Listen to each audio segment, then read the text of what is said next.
Hello, everyone, and welcome to another episode of the Reckless Paradise podcast. I am your host, Dystro, and tonight's episode is another Shoot the Shit episode. This is episode number 32!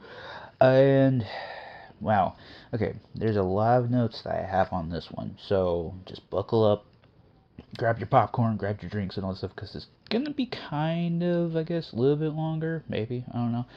But let's just start off with the 4th of July stuff. So, 4th of July had come and gone, 9 days ago. And it was actually kind of okay. I had worked that day, and there was really not much going on that day, in terms of work. I had like maybe one delivery the whole day, which is crazy. And just trying to find stuff to do, every now and then. Which I mean doesn't really take me long to find something to do. It's just like I just gotta have the motivation to do it.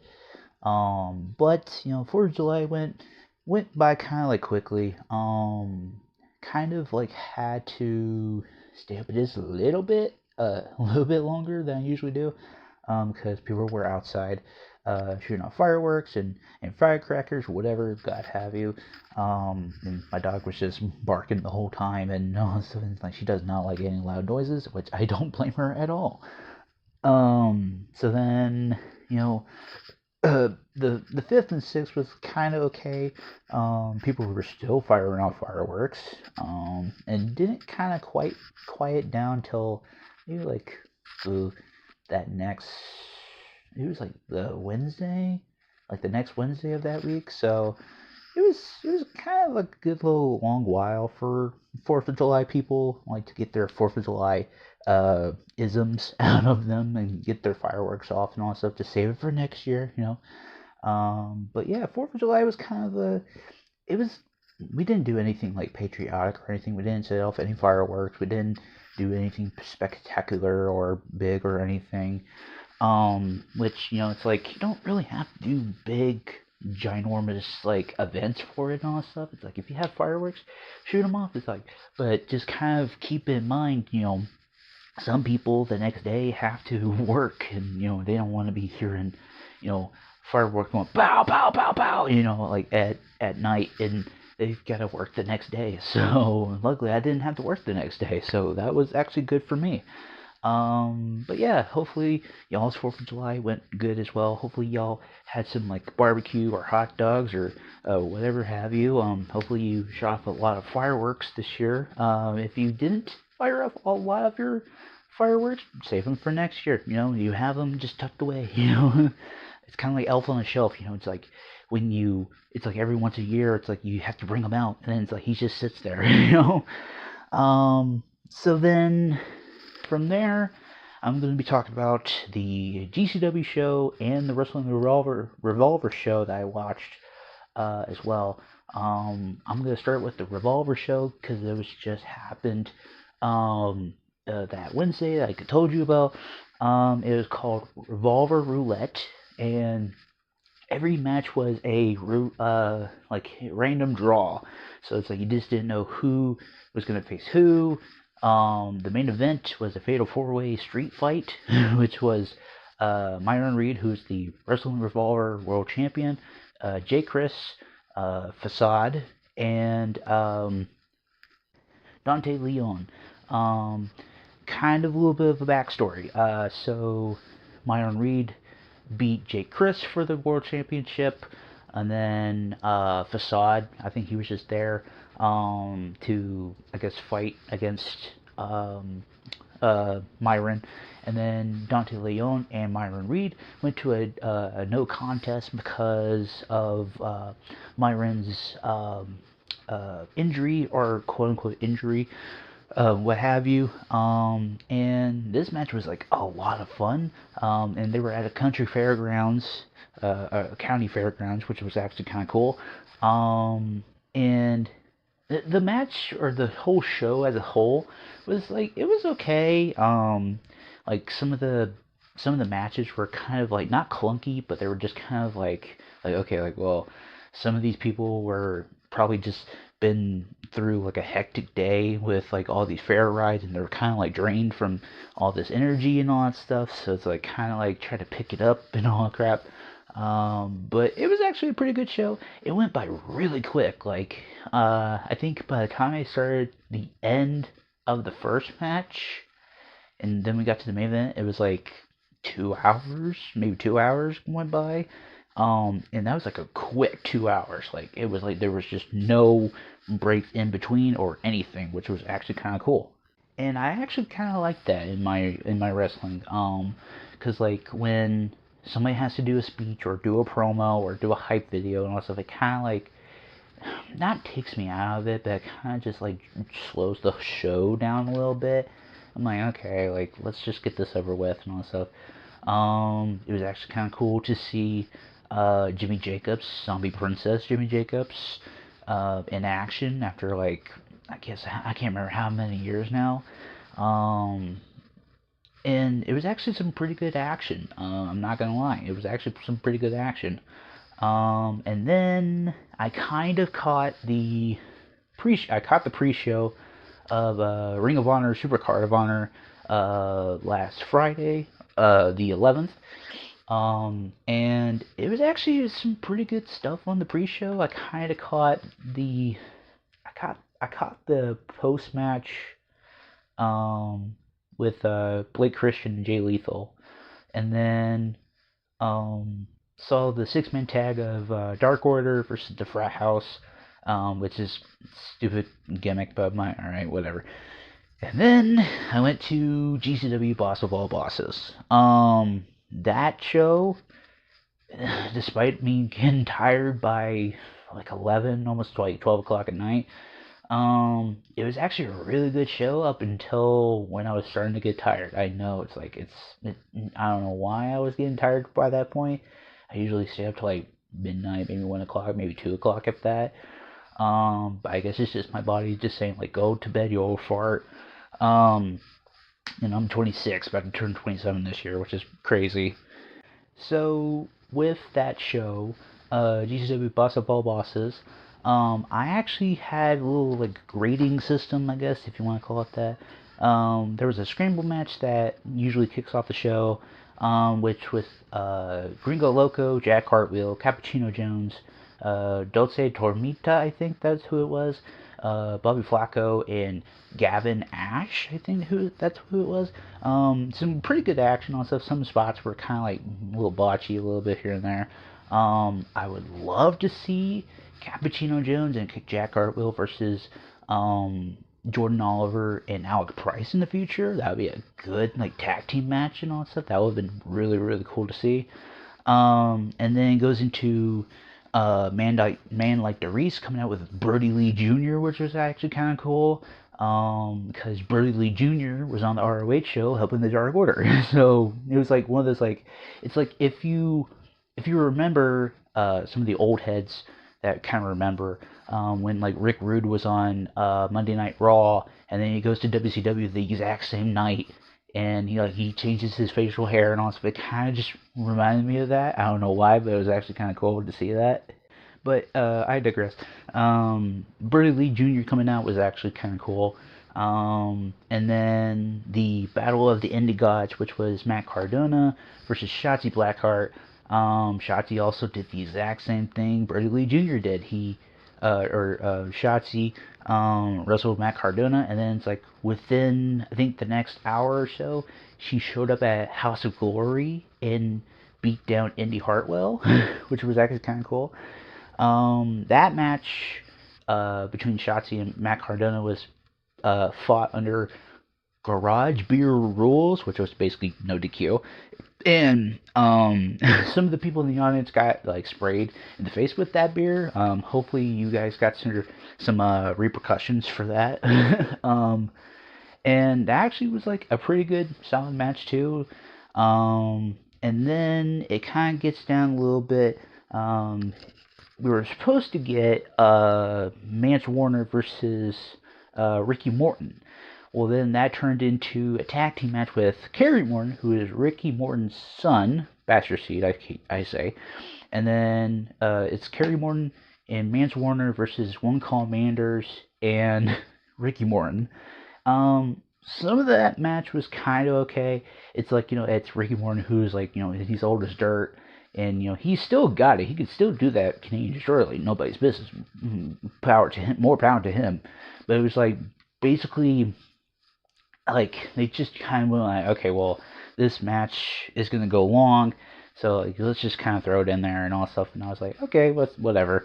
But the match of the night, in my opinion, I think a lot of people will probably say this too, which was the I Quit match between Sam Stackhouse and KJ Orso, formerly known as Fuego del Sol. This match had everything. It had drama, it had blood, it had tables, it had doors, it had it had Sam Stackhouse's wife being stomped into the ring, and also KJ Orso's former finisher was called Shots Fired, and it's called Character Assassination. Awesome name. And I think the right man kind of won here. But like the finish of it was actually kind of like reminiscent of when Edge and Finn Balor fought a few years ago, and Beth Phoenix kind of like got a concerto to her dome, and Edge's like, okay, I quit. And Sam Stackhouse had to kind of like make that tough decision to save his wife, and I don't blame him. I would save whoever I would be dating too. And Sammy Stackhouse, he's a big dude. He's the king of thick style. That's what they called him. And I tweeted about that, and I said, like, you never put your hands on a man's wife, and also it's like Sam Stackhouse is coming for blood. And it was actually kind of cool that Sam Stackhouse's wife actually liked my posts. I actually kind of liked that. That was actually kind of awesome. Thank you. And then after that whole family drama, that drama match, we kind of go into a tag team match. We go into Young, Dumb, and Priceless, or Young, Dumb, and Price, sorry, and they faced Ninja Mac and Dante Leon. This match was like really good too. Like I would say Alec Price and Jordan Oliver, they are like one of the best tag teams, if not the best tag team in the modern era right now in indie wrestling. Because their chemistry is super off the charts. They have good matches with anybody. Some of them are still kind of stinkers in a little bit, but it's like it's not really their fault. I understand that. But these four like put everything out on the line in that match. It was actually kind of cool that Price does the twisting DDT, and then Oliver does the acid bomb combo, and it was actually kind of cool. I would like I said, I would love to see Young, Dumb, and Price versus Cappuccino Jones and Jack Hartwheel in the near future. That'd be actually kind of cool. Just saying, Brett, book that. Then it goes into a women's match, Elena Black versus Priscilla Kelly. It was okay. It was like a little clunky at times, but that's like that's not for me to discuss and all stuff.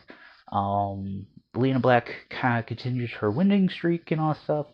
And then that's when I kind of like was starting to fall off and kind of like get kind of tired, because the semi-main event was Matt Murdock, or John Wayne Murdock, Matt Murdock. Yeah, he's Daredevil, sorry. John Wayne Murdock, the American Deathmatch Ace, versus Matt Tremont, the Bulldozer.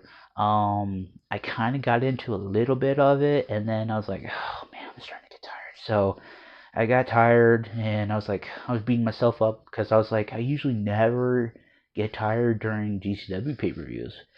And I was just like, wow, I was just beating myself up because I was in the semi-main event, and I was about to go into the main event, and I was just, I hated myself for that. But I will probably try to finish the rest of the pay-per-view. I know what happens and all that stuff, but it's like I'd rather try to like watch it and then be like, okay, I missed out on some good shit. So hopefully I'll get to the rest of that pay-per-view. So in music-related news or topics, I did listen to the new Ice Nine Kills song, The Great Unknown. Also watched the video, and I thought it was actually phenomenal. That they're not parodying, but they're kind of paying homage to The Matrix, which is actually an all-time film for me. Um, and I'm kind of intrigued to see where it goes in the story, because with Spencer now quote unquote gone, they had to put like AI or like a stand-in or whatever. Also, love the cameo from JP from Grandma's Boy. That was actually kind of awesome. And also glad that Bill Moseley returned into the Ice Man Kills universe, to play the director and all that stuff. That was like kind of cool. Um, in terms of the album, I heard or I looked up that it was supposed to be coming out in the spring of next year. I don't know if that's true or not, but I hope that we get something or something more within this year, because this is actually like giving me hype. It's giving me more intrigue into what they can do. Because from the work of art video, the casting agent or whatever he is, was like giving him like a lot of properties that hasn't been touched, and it was like Jaws. I think it was like Jaws, Blade Runner, Matrix, The Passion of the Christ, which I was like, that was kind of weird. Um, but I wonder where they're gonna go with it. Like I said, it's got me super intrigued. I can't wait to talk about it. If there will be more about it, um, but then you have like some of these newer bands coming out, like the band that I want to talk about too, the Paradox. One of their hit songs, like "Don't Do Be Like That." That was actually a pretty good song. It's like pop punky, and I love pop punk. Um, which is like it's a lost art nowadays, and I think the Paradox group is like they're really on fire right now. They are really on fire. I saw like in the video that they did, they were like touring with like Green Day. They did something with like Simple Plan and all, which is actually really cool. Um, but yeah, it's like anything else musical related, I would probably talk about more on the next Shoot the Shit episode. But that's what you're probably gonna get from me for right now. So, in kind of like gaming news, I guess if you want to call it that, I am in a pro wrestling e-fed called Havoc Pro Wrestling. And there is a Discord for it. They're always accepting new people I guess every once in a while. I guess if you want to join. And what they do is like they're kind of based on the GCW promotion, which is actually kind of cool.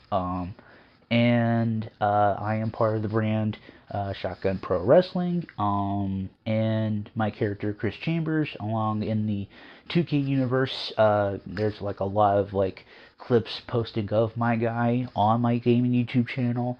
And I was actually kind of glad that the promoter or the owner of that server gave me a platform, and I'm going to be performing on Shotgun Pro Wrestling's show Dear Summer within the next 2 weeks, I think.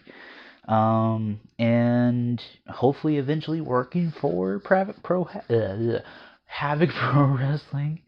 That is like one of like the biggest like coolest things that I can think of, because real life me, I could barely probably do anything wrestling related. I could probably do commentary, which that takes a lot of like, um, what am I trying to look for? It's like commentary is like it's an art. You know, you gotta like have like a good bass in your voice, but you gotta have a strong presence on commentary. And I think the guy who does commentary for the Havoc shows and the Shotgun Pro shows, he does a very, very good job with that. And I think like with some of the Havoc Pro shows that they have been putting on, it's been getting some views and all that stuff. But it's like it's one of those things where it's like there's a lot of e-feds out there right now.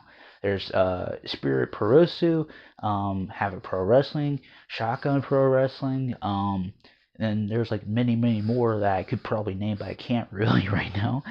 And it's a good time to go do that, because it's like if you can't really physically make it, you can do something inside the 2K universe. You can do stuff with your character in universe mode, showcase whatever you want to fucking do. It's your platform. Do with it what you will, but just be respectful to the people that you do it with. Because if you don't, they're gonna kick your ass to the curb. I'm just saying.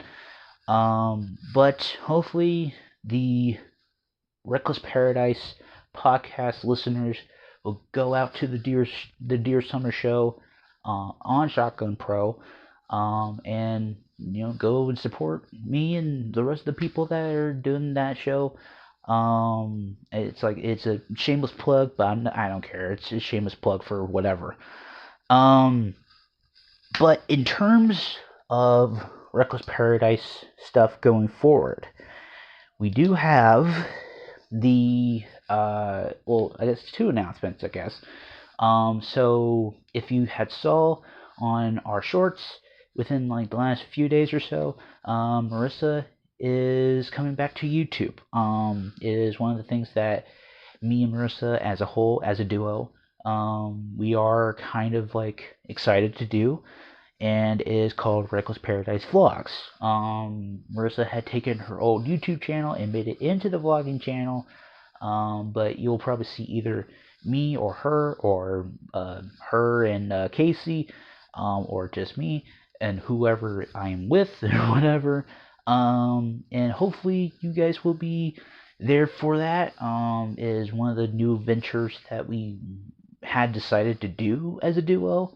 And then in September, we're gonna try to make a gaming YouTube channel possible. It is gonna be Reckless Paradise Gaming, or RPG for short. I know it's kind of crazy. And hopefully that will take off too. We're gonna be trying to put more of our gaming content on that channel. I don't know if it's going to be long form, short form, but whatever gets put on there, that's what you're going to get for that channel. But in terms of my gaming YouTube channel and going forward, I'm going to still try to strive for 1,600 subscribers on that channel. I know I went down just a little bit, like 5 subscribers, no big deal. And I'm slowly kind of clawing my way back up. It's a daily grind, but it's a grind that don't stop.